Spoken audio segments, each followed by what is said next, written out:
Welcome to another episode of the GSatTrack How-To series. In this video, we're going to cover some of the more complex issues that you may face when trying to add an asset. To add an asset, it's a very simple process of coming in, going over to our navigation panel, then clicking Add Item, choosing Add Asset. From here, give it a name, of course, but then the complex part is that GSatTrack truly is an agnostic solution, supporting hundreds of devices from several different manufacturers: cellular devices, LoRa devices, AIS technologies, satellite. We run the gamut of what you can really do. And what that means is that all of these devices have a similar process for adding them to the portal. So if we choose a CalAmp device, it's going to ask us which one. We're going to have to put in an IMEI or a unit number. But if I'm going to add in an iSat phone, which is completely different, I'd want to go to Inmarsat. I'd then want to choose an iSat phone 2. It's asking me for the phone number of the actual satellite phone or the MISDN. But the process doesn't just stop there. Once I've added that information in, there may be additional steps that I need to take.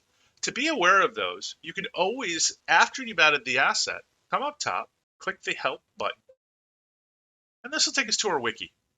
Here, if I want to find out additional information regarding my iSat phone, just type in iSat. We can see from the dropdown it's here. Now there's a process when we're adding that iSat phone too. The same could be true of a Globalstar device or a Garmin device or an IDP unit from Orbcomm.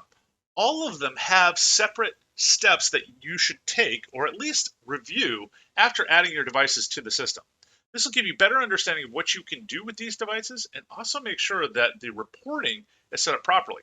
As we can see here with this iSat phone 2, we're actually telling it to notify us of alerts and other email information, and so we need to make sure that the configuration for the device is correct as well, in addition to simply adding it to the portal. So I hope that this video was helpful and gets you thinking about the different aspects of adding an asset. We can certainly do that here in the portal, and under most circumstances, it should work immediately. But we need to make sure that we're also taking the steps that may be required with each individual device. Sometimes troubleshooting can be as simple as, is the device turned on?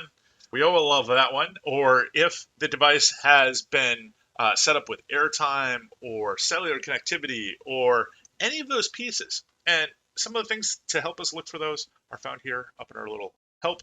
And from there, we can get to our wiki, which will allow us to understand if we've done everything we need to in order to activate these devices. Thank you very much, and I look forward to our next video.